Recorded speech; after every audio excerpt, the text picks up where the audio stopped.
Hello, everybody. It's Tom here today, joined again by the inimitable and erudite James Tunney. And we're sort of picking up where we left off in terms of the relationships which obtain among various terms, myth, scientocracy, and so forth. And but providentially or fortunately, another theme has been taken up in recent discussions here. My most recent interview was with Arthur Dewey, and the relationship between the mythological and the historical character of Christianity arises in that conversation. This is something else which I believe we're going to touch upon today. But in any event, enough from me. Let me turn it over to James. With one caveat that I'm concerned about the audio. So I apologize to my audience for background noise. We're going to try and soldier through nonetheless, and I thank you for your patience with that inconvenience. All said, let me turn it over to you, James. Okay. Thanks, Tom. And I agree that the issues that are emerging in your various discussions touch on issues that are relevant to me, and that recurrence is important, exploration, to explore the relationship between these issues. And in particular, you've touched on the issue of the nature of mythology and Scientocracy, or that's the way I would interpret it. I'm getting feedback on that, Thomas. It's just coming back to me. The sound is there. So it's. Can you hear me now? I can, yeah. But shall I proceed, or do you want to start? Will we start it again? We can. Make sure still recording. Well, you can. No, let's just we can carry on from here. Okay, Grant. So there's an important connection in relation to the mythology and Scientocracy, and in particular into relationship between mythology and scientism or science. And there's two ways we have to look at this. The first way is in relation to the relationship between facts or facticity and reality and mythology. And the second one is in relation to the mythology of science and scientism itself. And this is one that's underestimated in relation to the discourse in general. That when we come to science and scientism, there is a great mythology of science which is ignored, most particularly by scientists.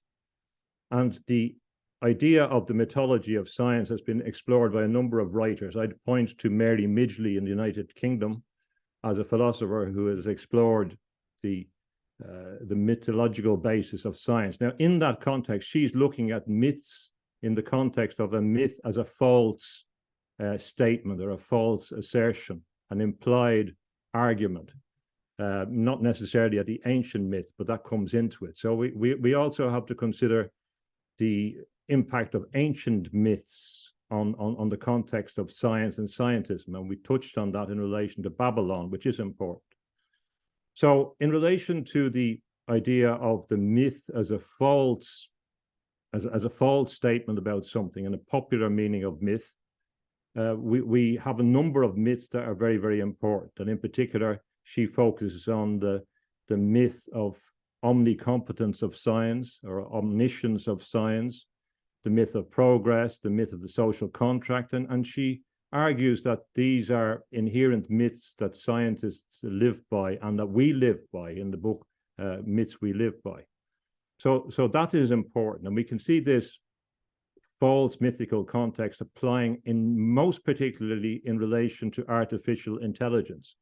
And I argue, and I will be arguing, that most of the debate about artificial intelligence is mythic. It's not about the reality of artificial intelligence. It's about mythic constructions. And there's a very specific reason for that. The specific reason for that is because the purpose of artificial intelligence, the origins of artificial intelligence, are being disguised. The origin in the military-industrial complex is not really an attractive proposition in many senses. So as a result, we've had a mythic camouflaging of what artificial intelligence is. And this is very clear when you look at the recurrence of the word magic by scientists when they're talking about artificial intelligence. When we see the memo must have gone out which says the genie is out of the bottle, because they all repeat this statement, the genie is out of the bottle. Of course, the genie is let out of the bottle by the people who now propose that we have to regulate it, and that they want to regulate it. So there's a remarkable hypocrisy there. But this language of the genie being let out of the bottle is a very mythic statement, approaches. But as well as these false mythic statements, and John F. Kennedy said that myths are more dangerous than lies because they can have more impact on people. And of course, we have to look back to Nietzsche and Nietzsche's treatment of myth and the Übermensch and the impact of his views on a number of different systems of thought. And then we have the idea of the influence of ancient myth, or things which people regard as myth, particularly sacred myth or myths about, or foundational myths. And in that context, we have to look at the origins, and we've talked about some of these issues, Francis Bacon in particular. And we look at Francis Bacon as a key player in this. We have a number of myths which are important. We have the Atlantis myth coming in, which is critical for the Atlanticist regime still. There's the underlying myth of his utopia, his scientific utopia. But also, if we accept, as Blake would have done, that the myths of the West are heavily influenced by the biblical myths, and if we look back at the historians of science, we see that there are certain myths which are critical in explaining the origins of modern science, and particularly Francis Bacon's views. And we've referred to the Tower of Babel and Tower of Babel, which is very, very important, but also the myth of the fall, if you want to call it a myth. Now, this is another issue with a line between history and reference to real historical events, and myths are important. But in relation to the biblical context, the fall was very, very important after the Reformation. And this was a fundamental basis of the theory of knowledge in Europe, in particularly in the British context. And the idea emerged that after the fall, humans had become ignorant, and that ignorance and sin were fundamentally related. So that the scientific endeavor with its instruments was really an effort to recover the Garden of Eden, to return to the Garden of Eden in some way, to recover what had been lost in the fall. And that's pretty much accepted by the historians of science at the time. So the idea of achieving some kind of perfection through knowledge is an idea which permeates the Baconian agenda, which permeates the work of people like Samuel Hartlib and the intelligencers around the Royal Society, the people who build up the networks of scientists across Europe, and in particular in the imperial context. So this idea and this mythic element permeates until today, and until when we hear people talking about artificial intelligence and machines are better than humans, it refers back through that process back to their treatment of the reason why we had to recover the knowledge that was lost after the fall. It's a peculiar feature of the Protestant Reformation. And of course, that fits into the stories of the Garden of Eden, and in relation to the ideas of plantation, what plantation was, which I've referred to before, and the idea of recovery of the garden. Now, the garden that's going to be recovered is not some natural garden, it's the projection of the scientific method onto the world. And the last point, just to start off, we can see this attitude strangely in modern context in discussions of artificial intelligence. I'm delighted that people like Yuval Noah Harari are telling us what their views are now quite openly. And it's very interesting if we look at some of the leaders in the context of artificial intelligence, like Ben Goertzel. He did an interview a few months ago, and he said that we're not playing God, we are building God. And this is critical. Now we're seeing, and Elon Musk has says this as well about the people running Google, that there is a divine mission there. And this divine mission has a historical pedigree. And also, it also goes back to, again, to the Babylonian period, again, that trajectory that we talked about in relation to Arthur C. Clarke, which is reflected in other approaches which bring us back there. For example, in a John Maynard Keynes writing about Isaac Newton, describes him as the last of the magicians, and he traces his lineage back to Mesopotamia. So this extra ancient myth context is critical. And when we talk about the Abrahamic religions, we have to put in science itself, because if we look at Francis Bacon, if we're taking him as the father of the modern method, his New Atlantis refers back to this period as well to give it pedigree.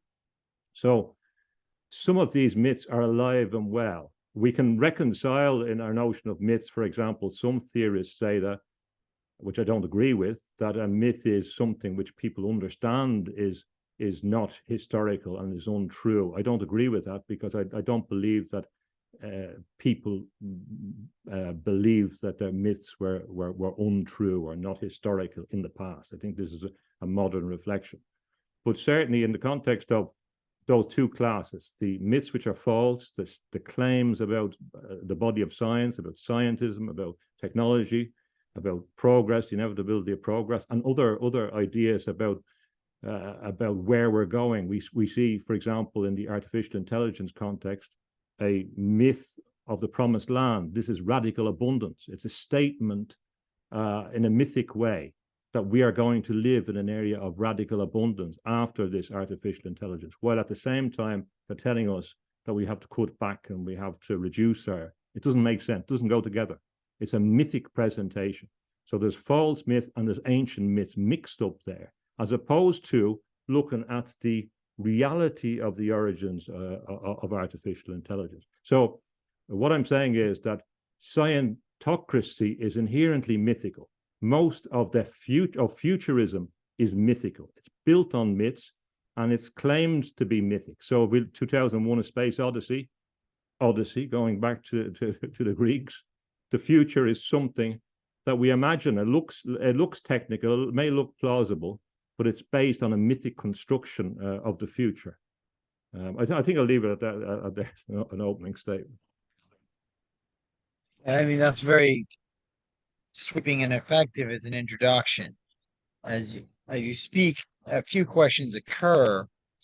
One of them is almost academic, as you sort of describe how the myth of the fall plays into the Reformation, Counter-Reformation, early modern theories of science as a grounding for the project of science. And on the one hand, I want to ask you to sort of explicate how there is an implicit rejection of the logic of the myth in that grounding. And what I mean more explicitly is this, that there is a rejection of the notion of man's exile from Eden, and by implication, the justice of God. In other words, there's a resentment at the heart of the original founding of the scientific project. Um, I guess, do you feel that that is the case?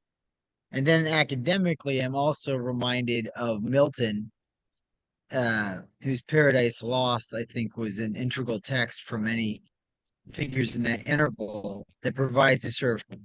Now, you have to appreciate Milton wrote Paradise Lost, and then there's Paradise Regained, and so forth, right? Which sort of moves beyond the logic of Paradise Lost. But there's a certain portrayal of Satan within Paradise Lost that I think is consonant with the many aspects of the scientific project.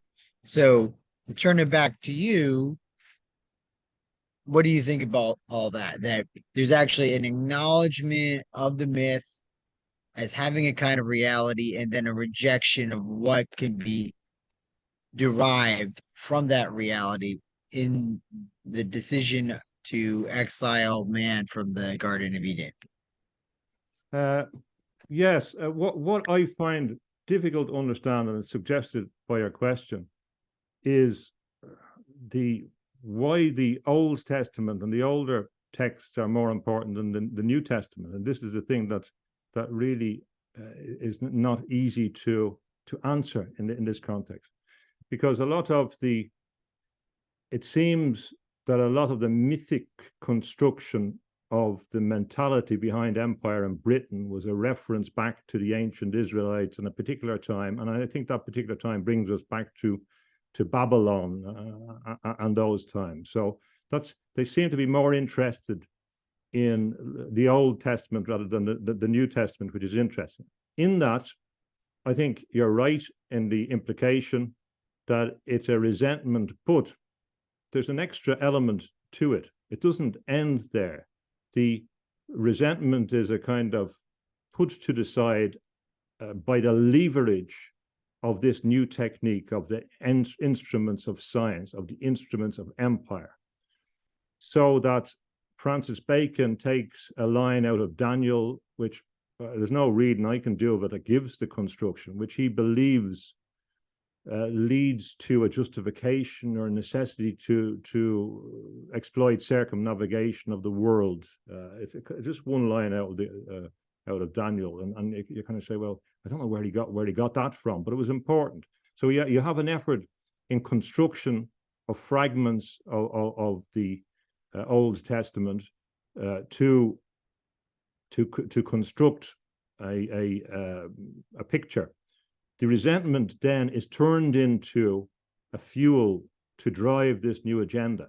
So the consequences, in my view, are that they say, well, if we can use this method of knowledge to achieve this state, we can construct this new garden.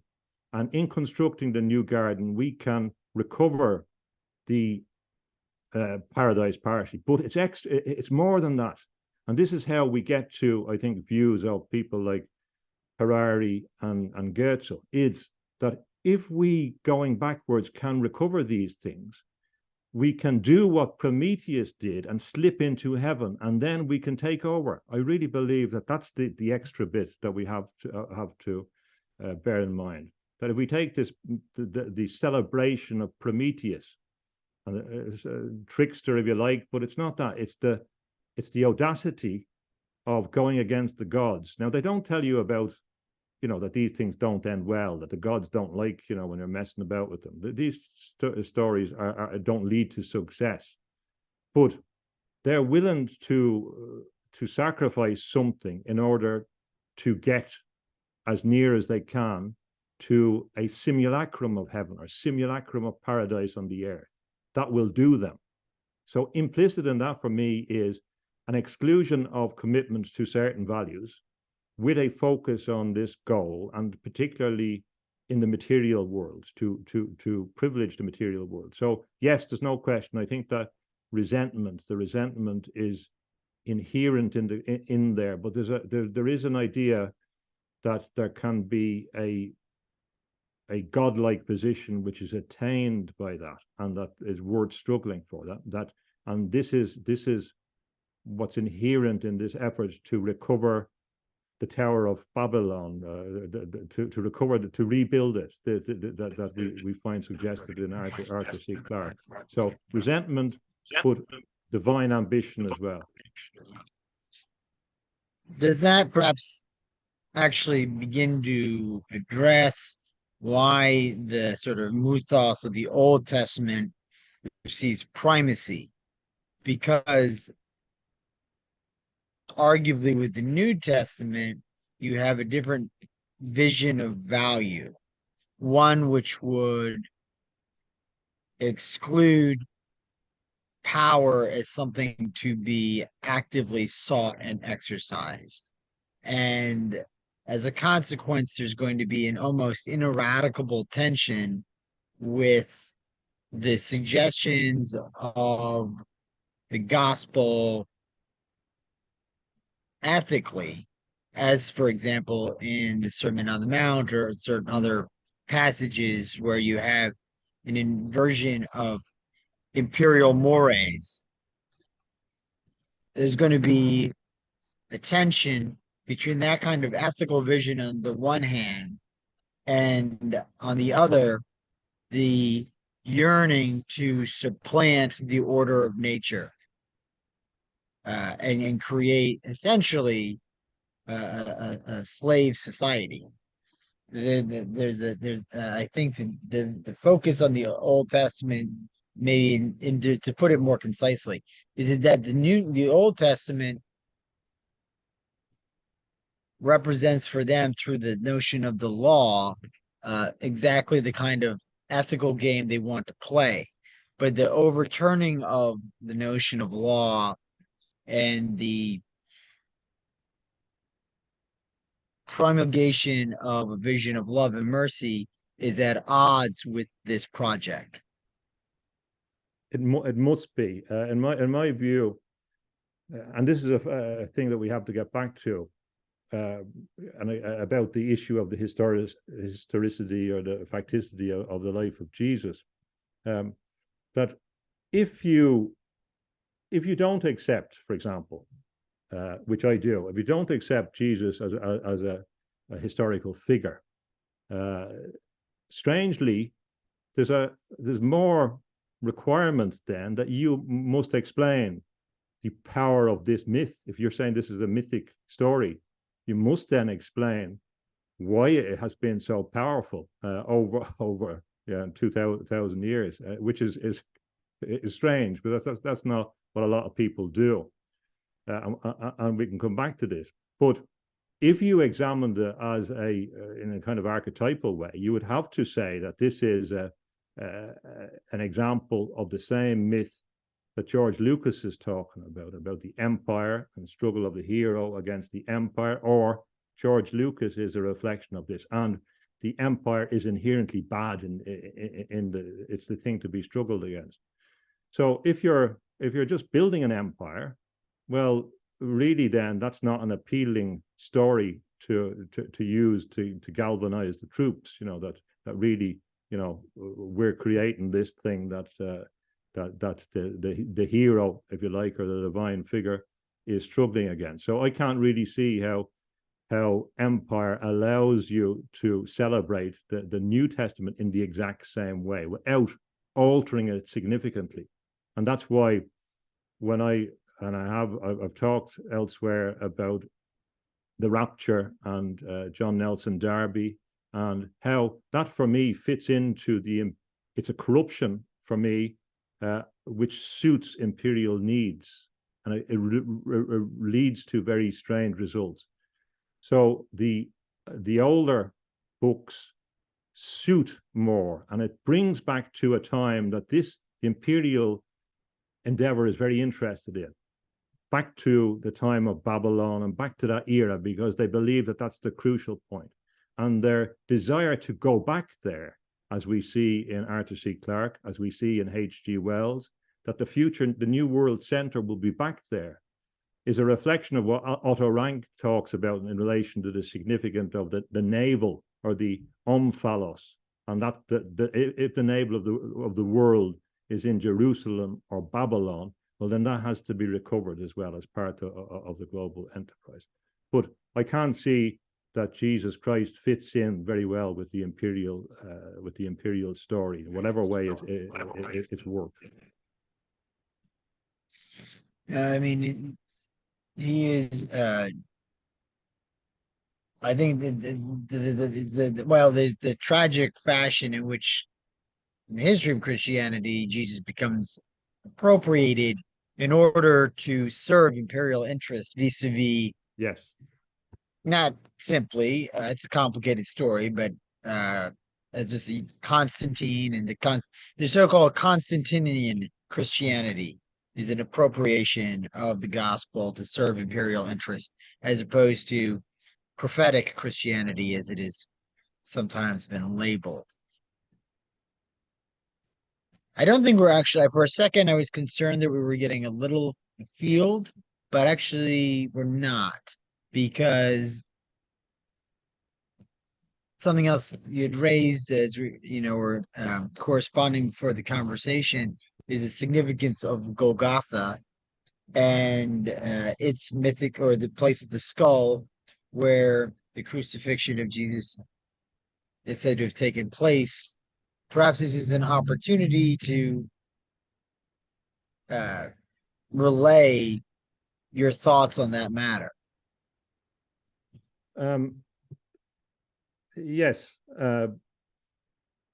So if we come to the story of Jesus, we can see there's a very strong effort, particularly in the United States, there has been,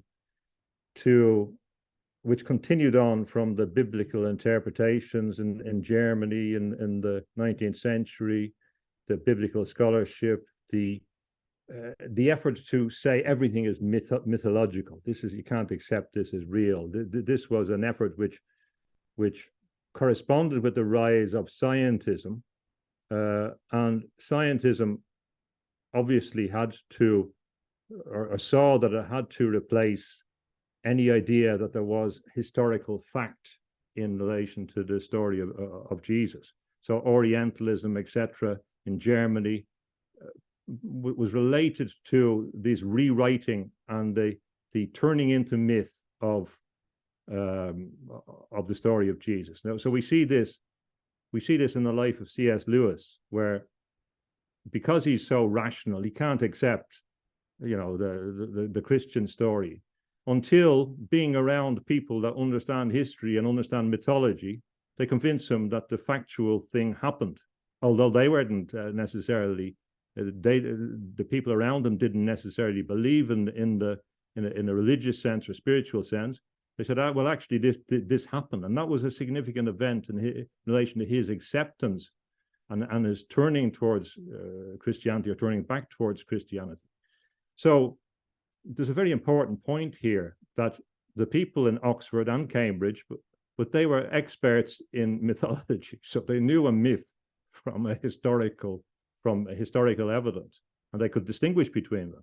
That's why Tolkien, etc., they can't be dismissed in relation to their describing of the significance of the life of Jesus. So personally, and this is a personal opinion, in relation to the critiques of the historicity, the facticity of Jesus' life, I'm very skeptical about the works that I have read, which dismissed that and which argued that it was a fabrication. That's my personal view. I'm not convinced. I'm more convinced by people like Boukman, etc., who argues about the significance of oral testimony and the privileging of oral testimony at that time to explain the transmission of the story of Jesus. But if you say, well, this is just a story, and it's a fiction. Now, I noticed when you were having a conversation, I think the term true fiction came up. Now, if you look at the term that C.S. Lewis used, he said true myth, and this is what him and Tolkien used, the idea of a true myth. So what they were saying was that this is something that fits into the mythic paradigm, but it was true in relation to that it happened, and that was the key difference.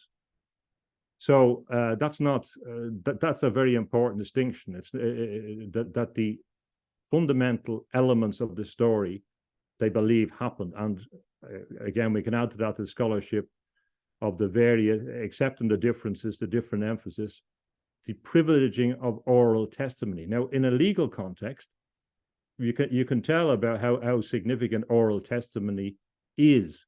So also testimony from pictures, or the significance of pictures, they're not as significant as the oral testimony, and as the word of mouth, the witnessing, and the eyewitnessing. And that's why there's been a lot of critique of the scholarship which seeks to apply modern criminological methods and say, well, eyewitness testimony is not reliable, etc. In certain contexts, eyewitness testimony is reliable and is significant, especially with extraordinary events. It is. So the books which explain about and trace the eyewitness testimony are very, very important. But if you don't accept that, well, then you have to explain why this story is so important. And you can categorize it and compartmentalize, but you have a problem, because you cannot point to any other significant story which has had the same impact on millions of lives. You cannot do that. It's impossible. There's no other story which has had direct impact on people's lives in such a cultural thing so consistently, and is also capable of reinterpretation. And funnily enough, if we look at the Scientocracy, their big hero is Prometheus. So Ben Goertzel talks about the significance of the Prometheus project by Weinberg in the 60s, that book. So Prometheus is critical. But there is no, I haven't come across any stories of apparitions of Prometheus.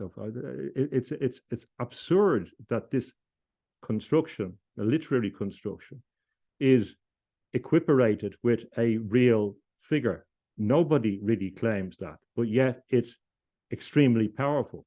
And the minds behind the Scientocracy act as if it is a real figure, which is quite interesting. So the idea that we can dismiss the story of Jesus merely because you don't think it's true, even though there's contrary evidence, is one that is a strange one, and it doesn't accord with the fact that stories like Prometheus are hugely influential without having a core base which has been examined in the way that the Christian story has been examined. In that context, then there's a challenge that each generation comes back and looks at these stories and does something to it, or changes it, or adds a layer, or adapts it, or sees something in this. Now, the mode of interpretation that I think we have to consider in this context is again, they came out of a Protestant context, in particularly Jacob Boehme and Swedenborg, and that in relation to their approaches from a mystical perspective of the interpretation of the divine scriptures.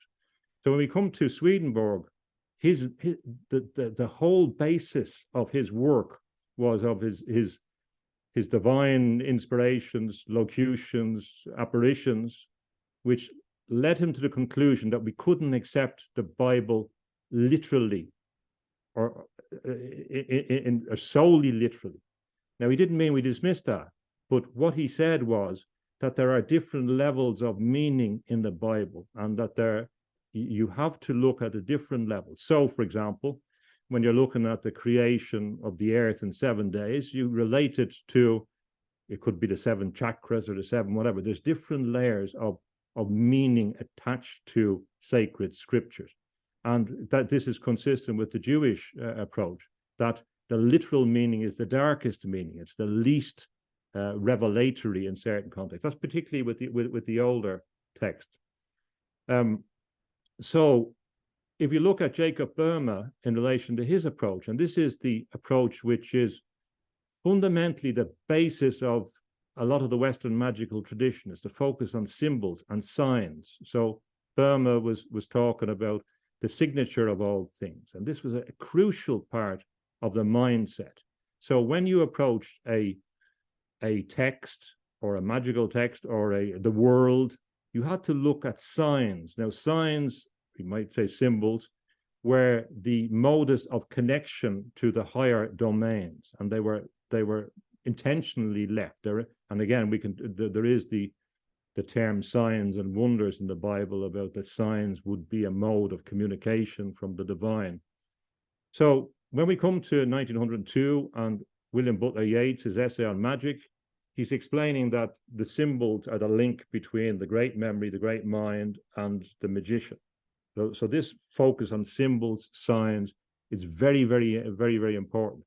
If we approach it in that modus, and then we come to look at this, if you want to call it the story of Jesus, you want to call it the myth of Jesus, or the life of Jesus as a fairly kind of accurate record, if you want to, whatever way you approach it. Well, then we have to look as well at the signs, and some of the signs are relevant to particular times. For example, the way that the early Christians in Ireland dealt with the story was different than they would have dealt with at a later period. And as you talked about empire, of course, remember when the Normans are coming to Ireland as Catholics, they are displacing a Catholic population because they have an imperial mindset and are disregarding the Catholic context which is there. Again, the misuse of Christianity in an imperial context. But when you come to that, the crucial motif, the crucial sign, I suggest, is the sign of the skull. This is critical. So that the crucial element that comes through for me in relation to Golgotha is the skull, that there is a significance about the skull. Now, when we then look at the mythological approach to history, to actual or to current events, we see that the skull is critical as well for the Scientocracy. So there's a correspondence between the two, that in both cases, people will look at the same symbol and make something different out. I would ask people to consider why, for example, the Skull and Bones Society, we take the example of the Yale Society, why is that so significant for them? Now, again, we don't have to speculate too far, but the skull is a critical symbol for people that are engaged and have been engaged in what is becoming the Scientocracy. The skull in a contemporary sense is associated with poison, it's associated with dangerous pharmaceuticals, it's associated with piracy. But if we look at it in a mythological sense, in relation to how the historians have told us the skull was used, and and there is connections up to modern secret societies, that the skull was critical as a representation of the power of empire over the human body and over the people it ruled. That the skull had a magical significance. The control of the skull, control of the head, was the manifestation of power. And this had very peculiar spiritual basis. If we go back to the descriptions from the historians who looked at Babylon again, that in necromancy, the control of the skull is important because they believed that with the skull of the person, they could communicate with their spirit and control their spirit. So the skull was critical in relation to having power over the intelligences, of having been able to foretell the future, of knowing what the future is. This continues in relation to the brazen head of Roger Bacon in the 19th century, the idea of the oracle. But if you had power over the skull, you had magical power. This is manifested as well in the Celtic context. Now, I can't find out, or the origin or the etymology of the word brain is a bit unclear, but it strikes me that it's quite close to the word Bran, and Bran is a famous skull in the history of Britain and Ireland, going back to the Welsh myths. And Bran's skull is supposedly buried under Tower Hill in London as a magical protection. of this. This is according to the legends, a magical protection of London and that area around the City of London and the Tower of London. This idea of a magical connection between a skull and is a recurrent myth. Even when we come to the celebration skull, again, the Vikings and the power of drinking out of the skull, this idea was about having power over the skull. And I believe that there is a deep magical superstitious connection between that long history and the fascination with control of the brain that the examination, the desire to put holes in the skull, to put things in the skull, to control the skull today is very much related to this belief that there is a kind of divine control which is given. And my arguments about artificial intelligence and chips, etc., is that it's a part of a control system. In the Christian context, here we have.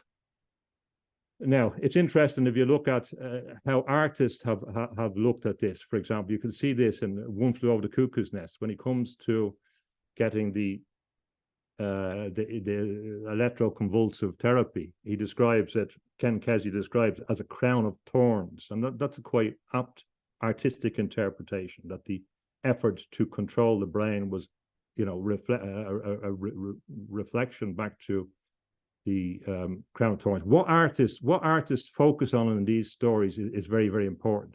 When I was thinking about, is there evidence that other artists really focus on this issue of the skull, and you begin to look at the great artists, the great seers, and you say yes. For example, 1952, a short story by Philip K. Dick, which is about a savior and how it might work and how there might be resurrection, is called The Skull. It's well worth reading. It's available on the internet. A short story, and he focuses on the skull as a key aspect or symbol associated with a savior. So Golgotha, of course, is the place of the skull.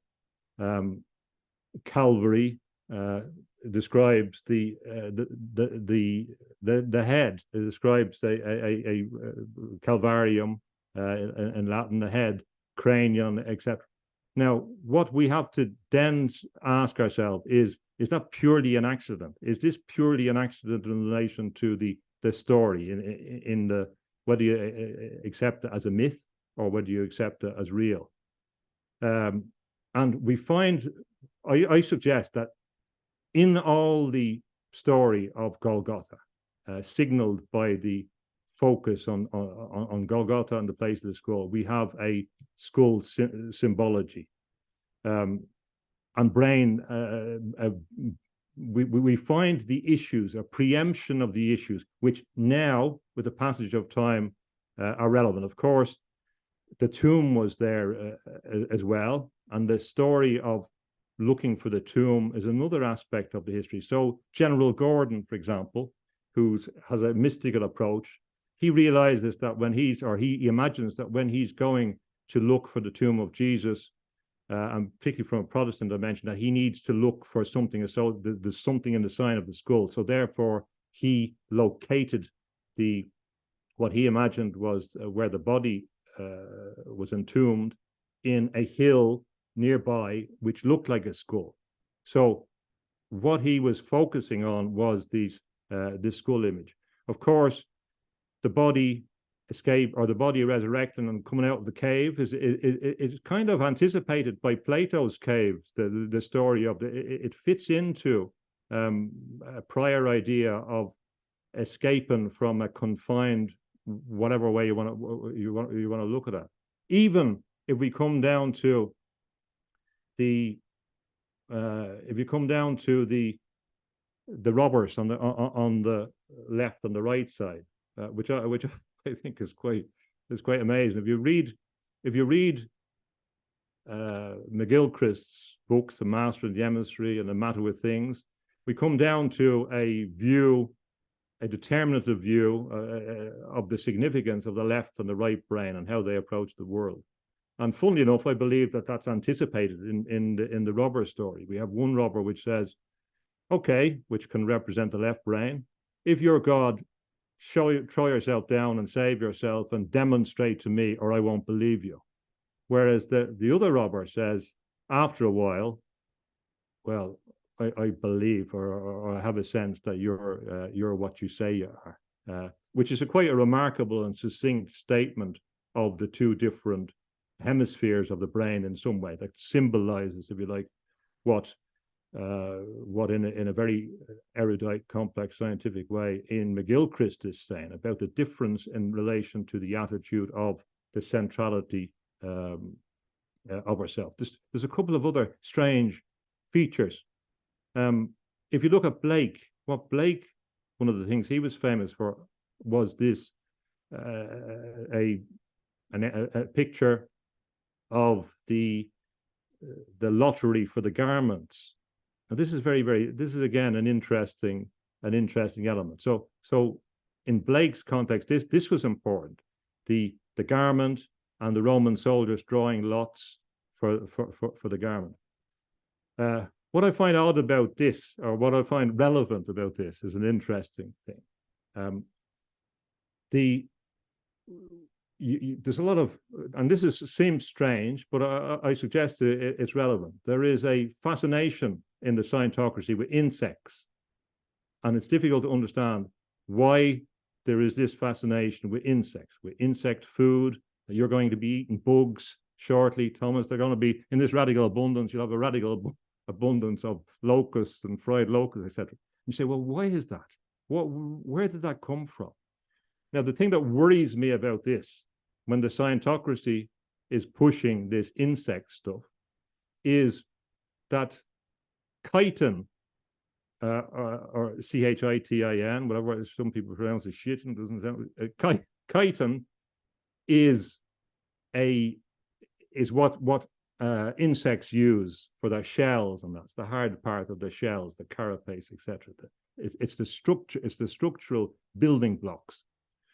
Now, my problem with this is, my concern is that chitin is, if you look at the scientific papers, is a substance they use for building tissue, for tissue engineering. Okay, so that's what they're using it now in a contemporary sense. So if you have this substance, this insect shell stuff, you can build certain tissues in the human body, or use it as a structure, as a scaffolding. So I get a bit concerned when I see that there's patents and there's explorations for this chitin stuff, which comes from I'll explain the origin in a second. This is very important for them. It's not good for humans. It seems to be indigestible. But if it's floating around in the body of a group which said they want to experiment on humans, well, then I get concerned. And also, Bernal and the people who are working on DNA were studying this chitin, and in crystallography terms, they've been studying it for about 100 years. They've been fascinated with this substance, which makes me concerned, because these are the people that told us that the scientific corporations would rule. Now, what's the relevance of that? The word comes from this garment. In the Greek, it's chiton is what the garment that they are raffling. So what I'm saying is that the garment, of course, refers to the garment that was put on Jesus, was disposed or raffled about it. But the garment in the chiton context is the garment of the human body. It's the way the human body can be re-engineered in a contemporary sense. So what I'm suggesting is that there's a strange prefiguration in some of these words and concepts in the biblical context. The last one, again, I'll elaborate on this a bit a fuller sense. There's a lot of debate, and there's a guy in Gothenburg who's written about this, about the nature of the cross, the symbol of the cross, and what the cross was, what the symbol meant.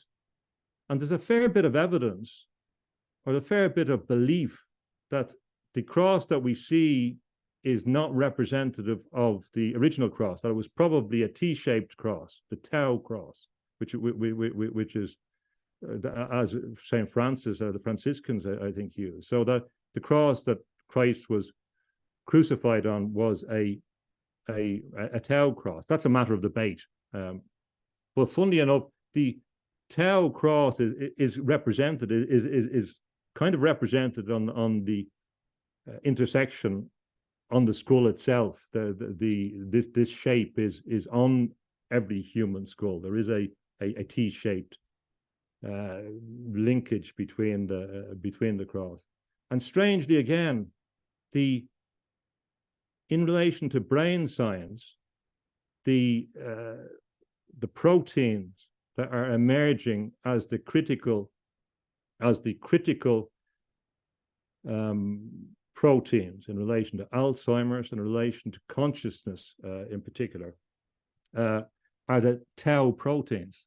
Now, the tau is an anagram they use, but it's strange that the critical proteins they're focusing on in relation to how consciousness works from a physiological perspective in neurophysiology now, in relation in particular to the patents granted and the areas that are investigated in relation to how Alzheimer's caused, are the tau proteins, which has a link back to ancient Christianity, ancient symbolism of the time. So what all of that, again, I'm going to elaborate. What I'm suggesting that if you think that this is just a story, some old story that fits into some pattern, it's difficult then to judge as the critics do, and explain the significance and the power of the story, explain why the story is relevant in different generations. The last point, if you look at people who are seen to be identified with the origin of post-structuralism, of political correctness, going back through Foucault, we come to figures like George Bataille, and his symbol, the symbol of, what was the symbol of the body that represented his view, the secret society that he set up, the magazine that he set up. And again, he's seen by some to be the father of post-structuralism and a lot of these contemporary things. It was the acephale. It was a headless figure. It was a figure with a head removed. Again, it's the same motif, that the control of the head is critical. And his solution is to take the head off the humans for view. And this is a fundamental building block of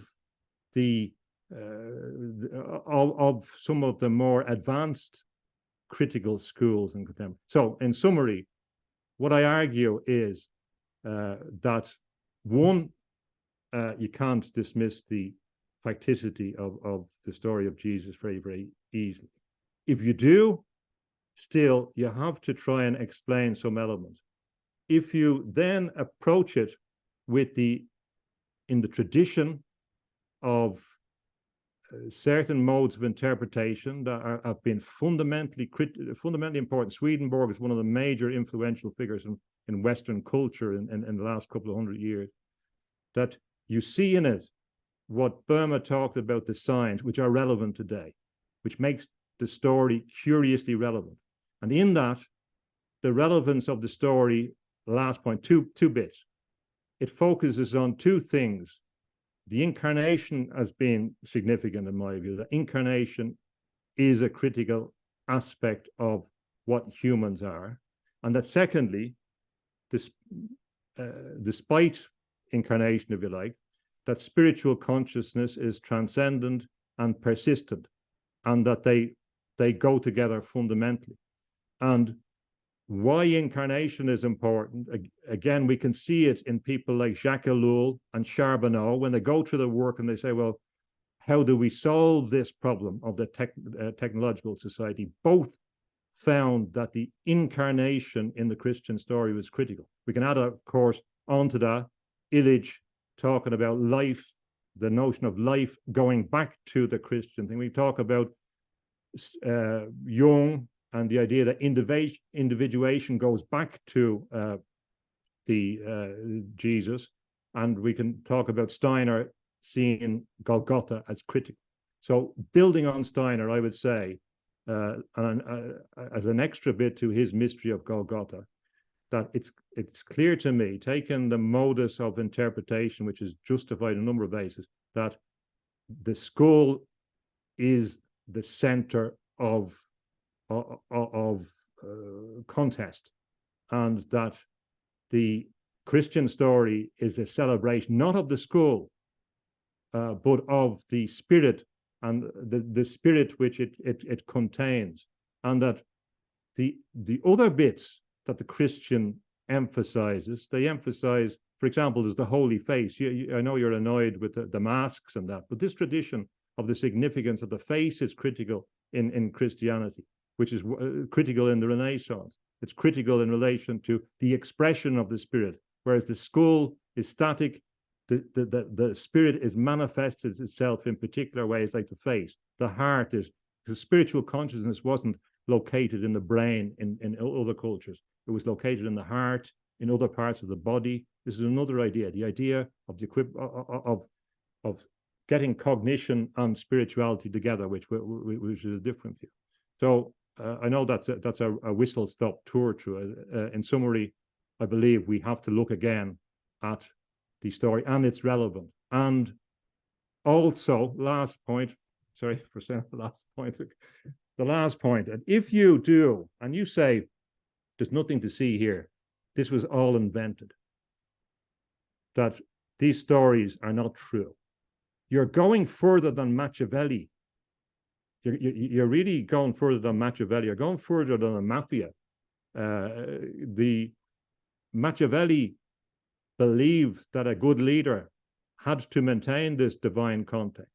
So when you begin to deconstruct and you say, oh, we can pull this out, and you have to, not you personally, Thomas, one has to accept their responsibility for the consequences of that, for what will happen or what's going to happen when you remove those things. So it's a serious issue about interpretation. It's a serious issue that people have to begin to take responsibility for the views that they're putting forward. Sorry for going on so long, but I thought it was necessary to try and sketch. No, not at all. It's really, I thank you for drawing, connecting all those dots,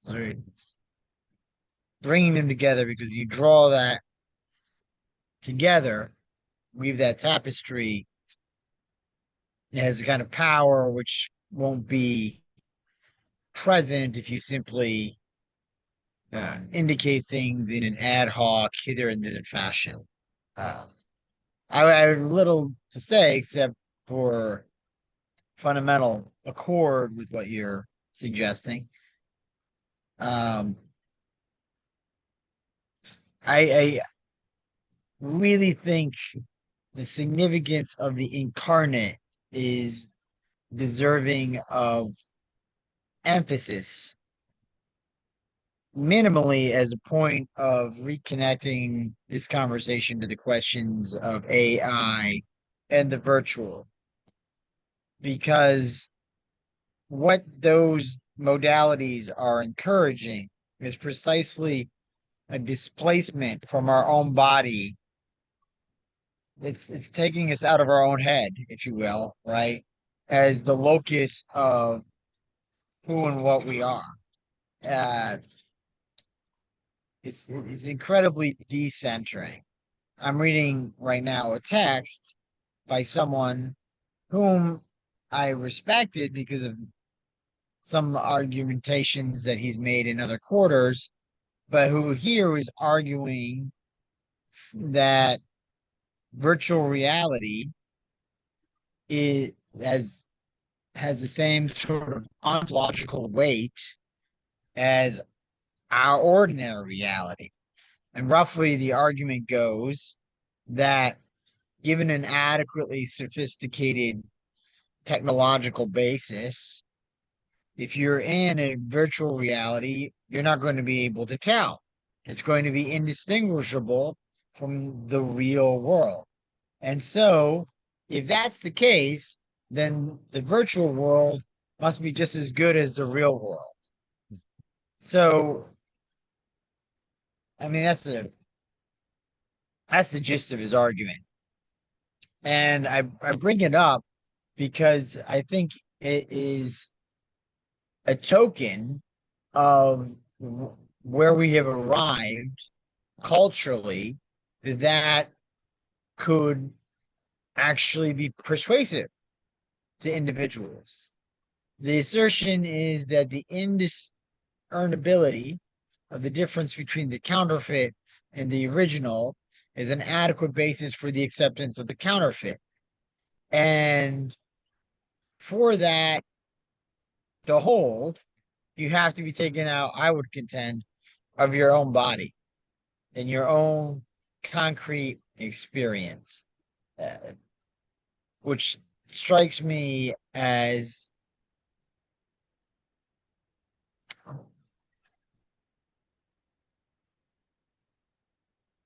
of is a violence, as a violence whose significance is difficult to exaggerate. So, if we return to the question of the relationship between the historicity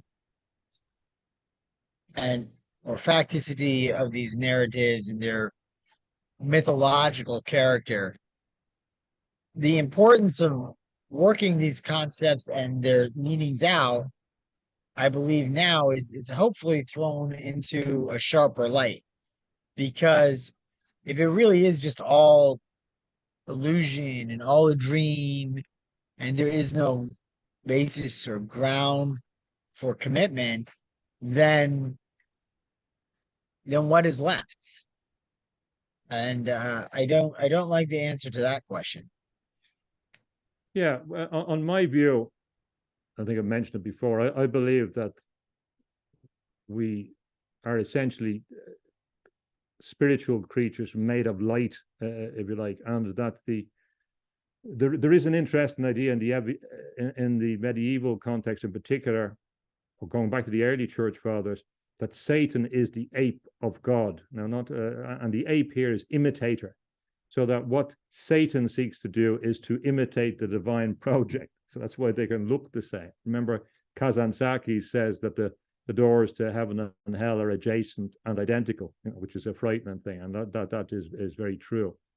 But if incarnation is critical, which it is, I don't have any doubt, and I think that value in Christianity is on its own, the significance of that. I mean, we can see it in relation to Krishna, we can see it in the Indian context as well, but it's particularly relevant in relation to the Christian story and its contribution, or Christianity, if you accept as true.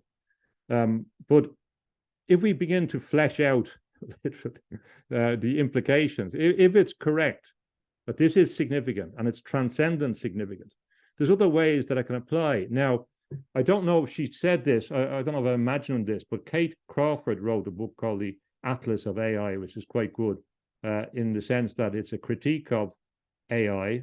It's a similar view to mine, so I'd like it in that sense. But she's basically saying a similar thing that I am, that if you look at she doesn't concentrate on this argument, but in one of the chapters, that AI, of course, is a product of the military-industrial complex. And she may use the word incarnation there. And what I got a sense of is that if you want to make a proper argument about AI, the argument has to be incarnated. By that, one could mean in a epistemological sense that we have to locate the phenomenon in its proper origin. That if we're talking about AI, we have to see where it came from, how it came into being. So there's a kind of a way of seeing that can come on from incarnation, as opposed to just repeating it as being important. We have to make it important. So I argue that if we look at AI and where it's come from, it's absolutely clear that its primary purpose is to be a control system for humans, and that its inevitable consequence of the network is we become assimilated into the network. And this is what, well, people have told us this as well. It's crystal clear. But that comes from an incarnated argument. In that sense, we look at where it came from, because the myth of AI is, it's a myth. It's just arrived. This is a classic mythic story that Otto Rank talked about, that they, like Moses in a basket, like something just coming from nowhere. This is a classic myth of divine origins, that they come in very peculiar way. This is what we're asked to believe about artificial intelligence. We're asked to believe now that they've just realized that artificial intelligence is dangerous. Although in 1968 they made 2001: A Space Odyssey. Sorry, David, we have to turn off because you're not reliable anymore. So in the 60s they knew it was dangerous, and now these guys have been working on it. I've only discovered that it's dangerous. It doesn't make sense. So, in relation to what I suggest as well is, if this analysis is correct, if there is some deeper truth embedded in it, it will also point towards intellectual solutions or intellectual approaches that are relevant. If Jacques Ellul and Charbonneau and other people are saying incarnation is critical, we have to look at this again as an antidote to the problem, we should take that. We should take that important, even if Charbonneau is not disposed towards the Christianity. He understands that's a critical element of Christian culture.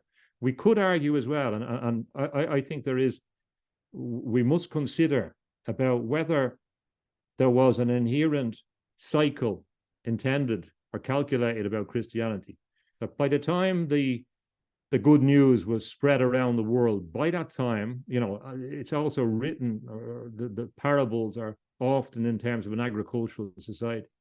By the time the gospel is spread around the world to all the nations, that we're at a turning point, like near 70 generations, like 70 years and 10 generations, or say 30 years around there, that actually there's a lifetime of has come true in a wider sense.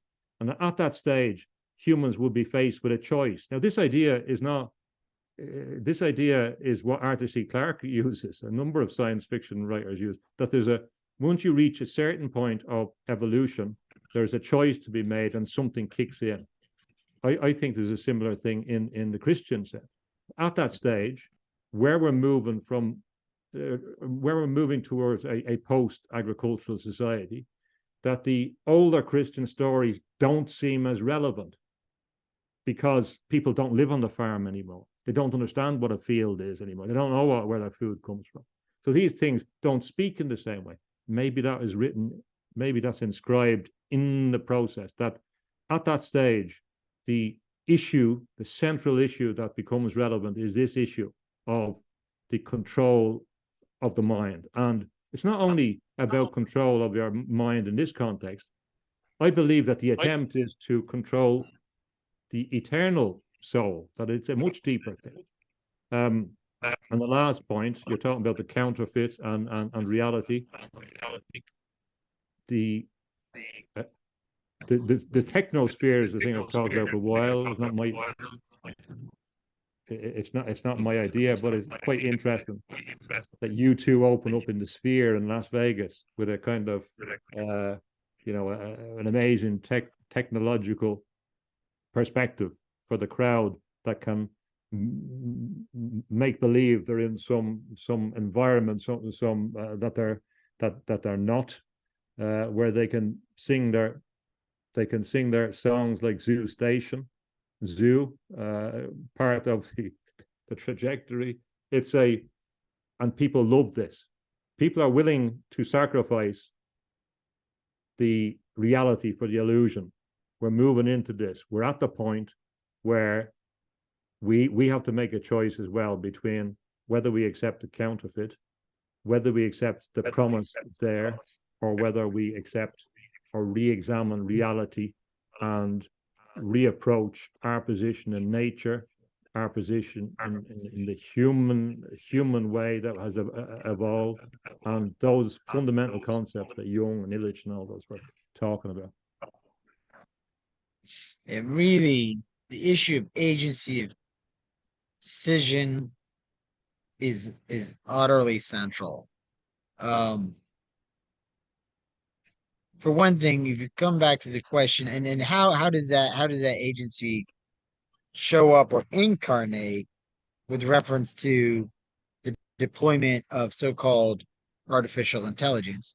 And there's all the scary things about people, putting chips in their brain and so forth. But before we get to that stuff, we can just look at basic, relatively fundamental behavioral decisions, how we relate to these devices and so forth.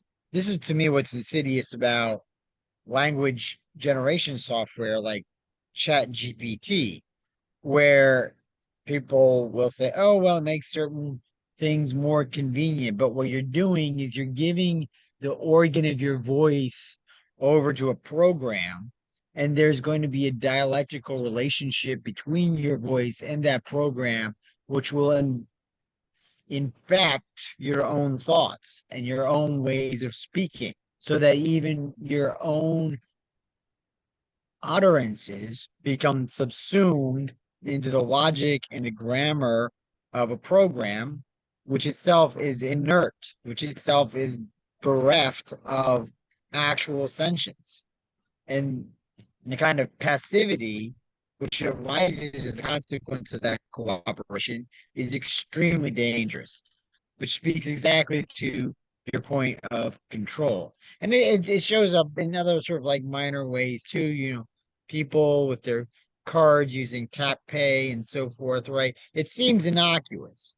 And some of it is innocuous, but all these little things build up to a surrender of your actual presence in the world. And they're incredibly infantilizing, and also sort of conduce to uh, um, an insult to your dignity as a being. Uh, so the decision is not to participate in those technologies and the kind of engineering and behavioral cueing, which are, I believe, more or less essential to them.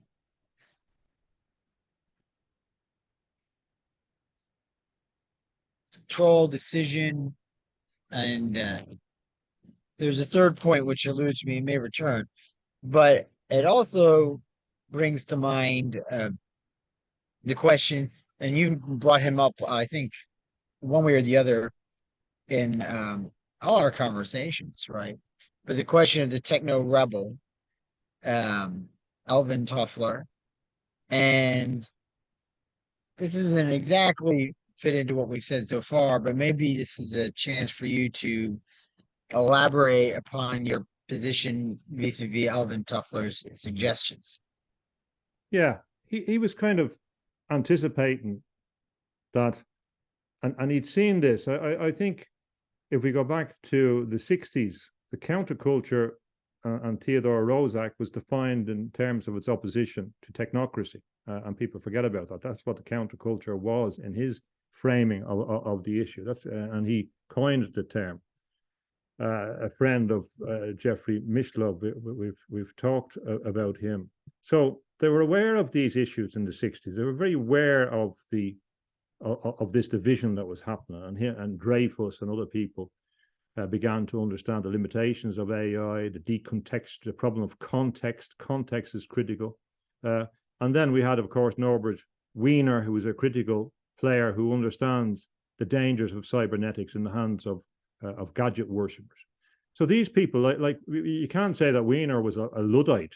He clearly wasn't. He understood what it was, but he believed that what was happening was that it was the sorcerer's apprentice, the monkey paw, that sorcery was taken over, that there was this deep psychic thing that he hadn't really anticipated, that deep love of magic that this technology gave a power to. If we could add to that really this is where the this is where the technology came from this ancient history of magic. This is where it came from. This is where all the pedigree of all these type of technical things come from. Also, there's a question about art there.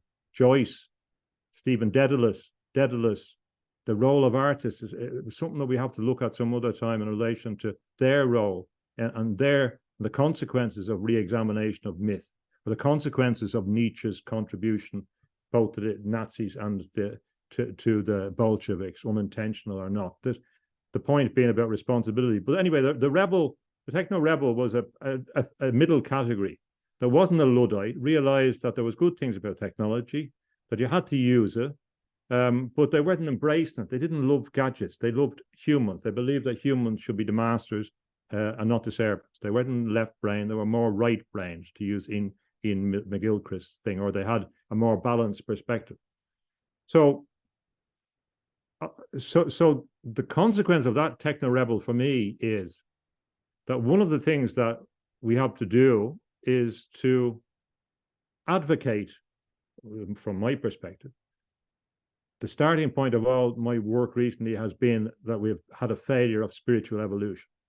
The problem is that a lot of people don't believe they have spiritual consciousness. They don't believe that this stuff is real. They don't believe that spiritual experience is real.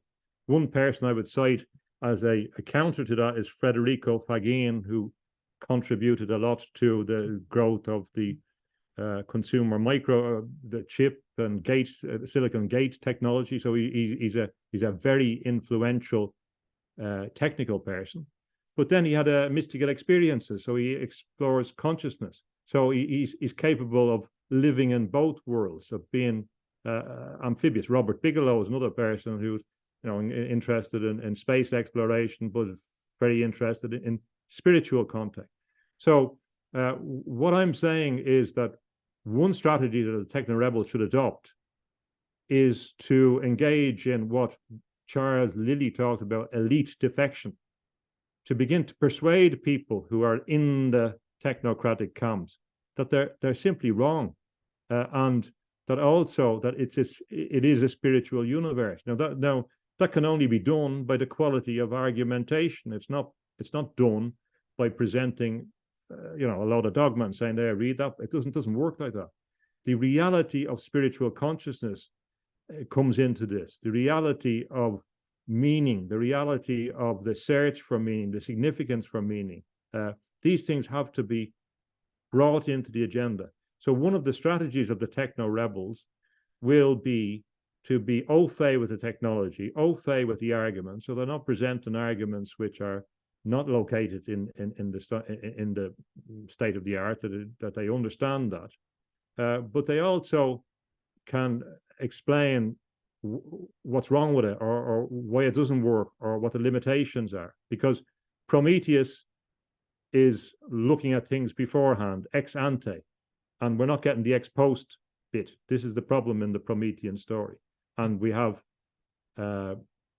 Epithemus is the other figure, the brother that's left out. But the problem with the Promethean story is we have all risk at the start, all ex ante thinking beforehand, but we don't have the consequences. So what I'm absolutely certain about is that if this is another point which is critical about intellectual responsibility. I believe that the language of a lot of people in the emerging Scientocracy about humans being apes that need to be reprogrammed, etc., is the typical language you get before genocide. If you look at the history of genocide and the prefiguring things, you get this bestialization of people. It's a very, very dangerous era or time in social relations when you get this talking about groups of people in terms of beasts and animals. It usually prefigures a genocidal kind of movement. If we take this reduction of people to animals as consistent with these people across, they constantly say we're ape, and I include in that people like Terence McKenna, who I think has to be examined more critically. When people they like when people say take drugs and you'll be okay, but he said things that for me that don't indicate a deep faith in humanity. And in fact, he was he believed as well that we were only precursors to something else, where machines were very, very important. But what will happen, and I will increasingly say to people in this domain, is that when the next genocide comes, as it will do, there will be billions this time, that really, if we put in this genocidal talk with the misanthropy and hatred of humans and this post-humanist language that sees humans as a problem, it can only lead to the death of billions. It can only, that can be the only result. If you read the history of genocide, we see this prefigure thing and we see this dangerous reaction.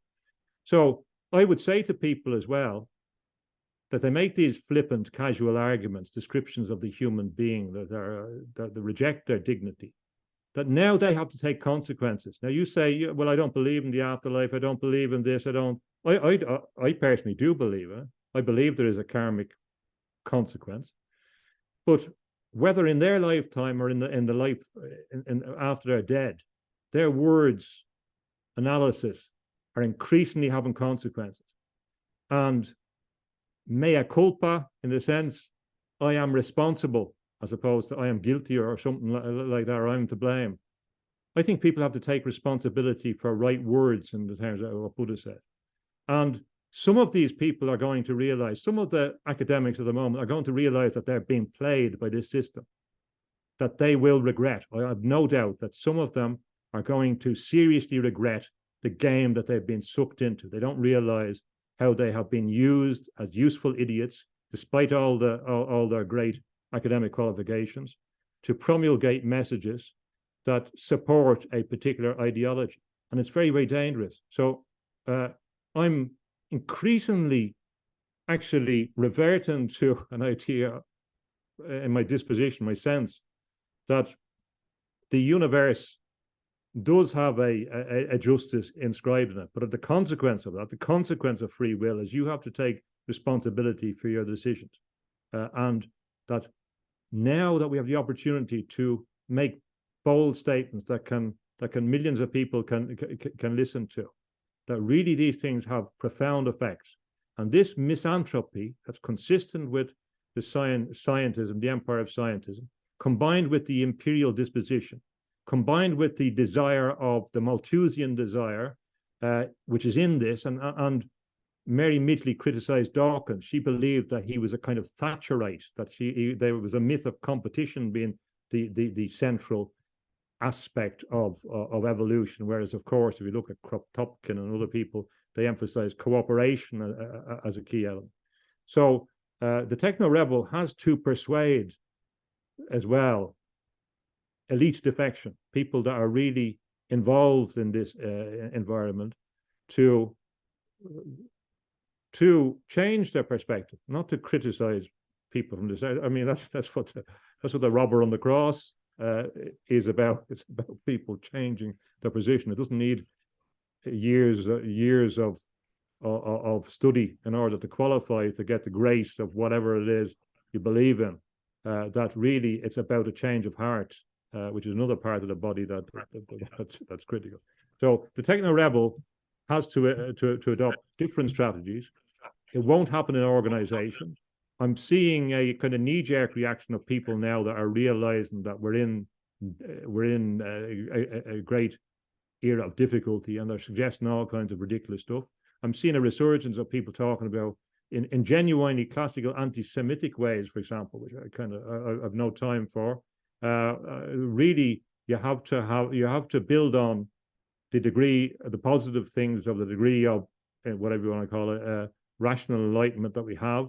Look forward, look at new systems, be original, be individual, avoid being captured in organizations, anticipate what they anticipate, look at things from their mind, and persuade people. We have to persuade people about the reality of spiritual consciousness and the reality of the disaster that we're facing and their role in it as well.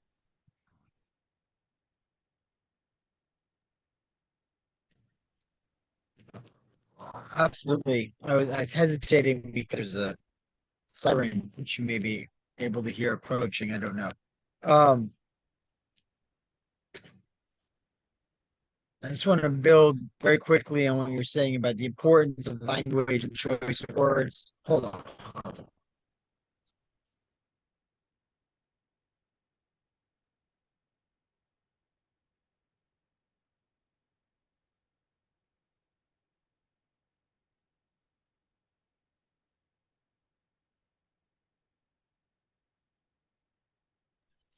All right, that there was an ambulance and I had to wait for it to go by. Well, that was a John Cage moment. You know, John Cage's sense of music. um, right, this importance of language and how, for example, you can look at the antinatalist position, which is an extreme position, but which has been persuasive to discourage people from having children in their own lives in a very broad way. And I think that this is an example of how the decision to talk about human beings as a problem, the decision to talk about children as an issue or a burden has created a grave cultural harm and really diminished the potential of certain people's lives. Of course, I don't mean that everyone needs to have children. It's obviously a very personal decision. But nonetheless, the whole atmosphere has been affected by this sort of language that discourages people from relating to that specific sort of set of human yearnings. That's just one example, though I think it is not a trivial one. So I just wanted to add that in there. It connects also to how we choose to relate to each other, that we exist in a relationship with each other that hopefully will give rise to more life.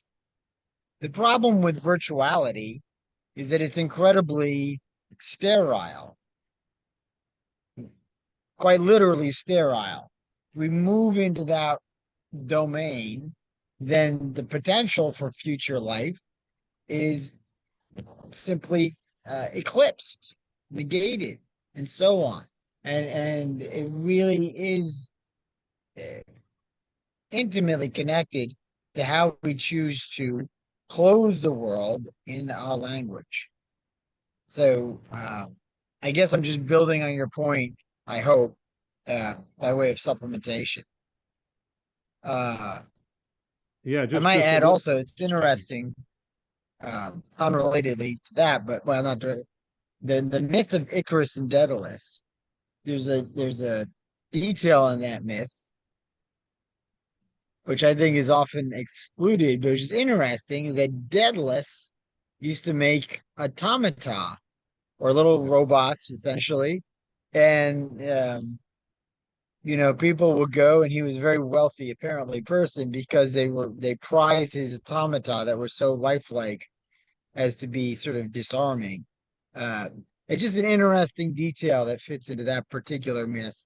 I don't know if you have any thoughts about that in that particular myth as it pertains to you alluded to Stephen Dedalus and Joyce, but then there's that backwards allusion to Icarus and Daedalus. Well, this is, as I explored in the Plantation of Automatons, this long fascination with the automatic figure, and that is critical in relation to Descartes, and he sees the figure as automatic, and it comes down to this is part of the critique that Ian McGilchrist talked about, the left brain. The left brain becomes blind to certain things, and associated with that is a cultural imposition associated with people that may be more disposed towards symbolic thinking or technology, that they begin to devalue the humanness. Now, there was a point as you were talking. There was just one little point I thought just kind of relevant. Think about Mary Midgley and Richard Dawkins. There was a little controversy about Richard Dawkins in Ireland a few years ago when there was a tweet. He was asked about, I think it was a context of a pregnant woman, and what about a pregnant woman that knows she's going, or was told she's going to have a baby with Down syndrome? And he said, his tweet, well, of course, it would be immoral to have a child in that context, you know. So he was asked by, you know, so this is the great reviewer of evidence. He was asked by an Irish interviewer. He says, well, how many Down syndrome children do you know? You know, because this interviewer had a child who has Down syndrome. He didn't know any, you know. So the question that arises, without getting into the issues there, is if artificial intelligence is a guarantee of the increase in human intelligence, why doesn't that protect people that, you know, or give life to people who will have mental defects, if they're so certain that this stuff will be able to cure deficiencies in human intelligence?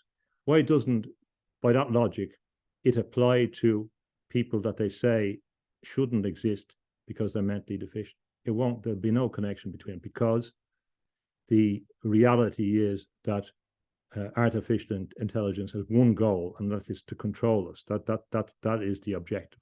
All the other things they're selling are merely sales pitches that we fall for all the time. It's the mega bribe that Mumford talked about. And the other point about this, associated with this anti-humanism, is this obsession with living in something that looks like a laboratory. It's quite amazing if you look at the pictures now and the most expensive kitchens, and they look increasingly like a laboratory.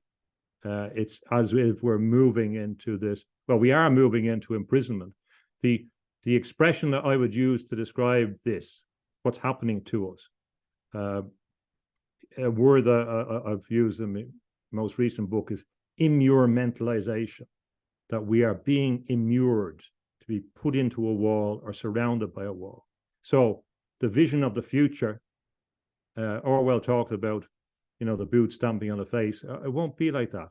It'll be more like a cask of Amontillado, Edgar Allan Poe, where the character is lured by his desire to drink Amontillado, and he is entombed behind a wall.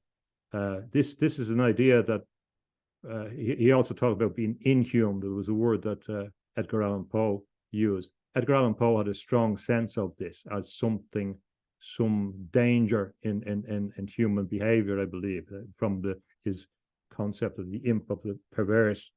And I think that's what's going to happen to us, that we are consistent with all the things you've met, you know, the masks, the isolation, the logic of the behavioralist, separate people, you know, develop a great fear about being in social context with other humans, with all this constant stuff about sexual abuse, and, you know, all this idea about problematizing any interaction between people. Because in the Christian story, touch is very important. Just normal human touch and healing touch, it's critical. But this is becoming problematized, everything, you know, so you're better off staying at home, isolated. And all this process is to immure you in the black chamber, in the black box. The black box is the essential idea in a lot of espionage, in a lot of intelligence gathering. The black chamber, you're opening the letters, inputs and outputs, the same logic in relation to see what goes into, Tom said, see what comes out, and we can guess what's going in there. We are looking at our mobile phone, and we're walking into the black chamber itself. And this is what Edgar Allan Poe's kind of, I think there's an undercurrent anticipation of this. So, and that's intended to be, if they can do it, because some of these people are more spiritual than they let on. If they can control us, our consciousness longer, they will do. So this process is happening in relation to the media, in relation to public health, in relation to the processes developing in the World Health Organization, in relation to digital currency.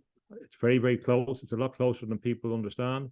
The digital currency, you know, the ID systems to use any of this stuff, it's getting very, very close. The ID, they're going to control that.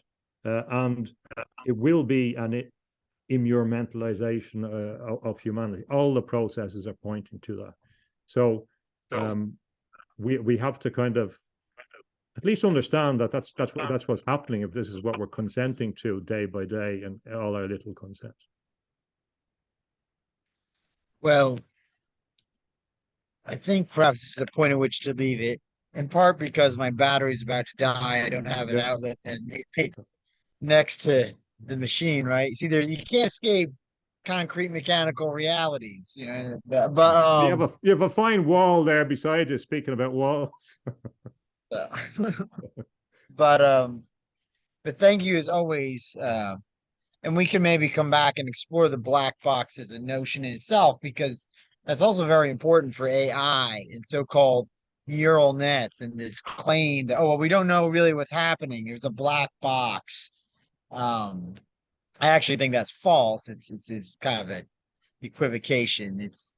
But we can leave that for another time. But I think we'll leave it there. Did you have anything else you want to add before we sign off?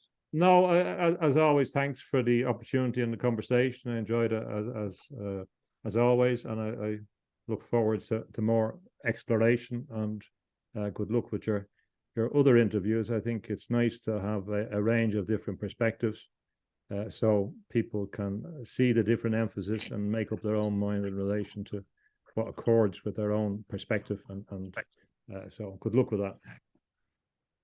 Thank you, James. You have a good day, good evening, and we'll talk soon. Thanks, Tom. Bye for now.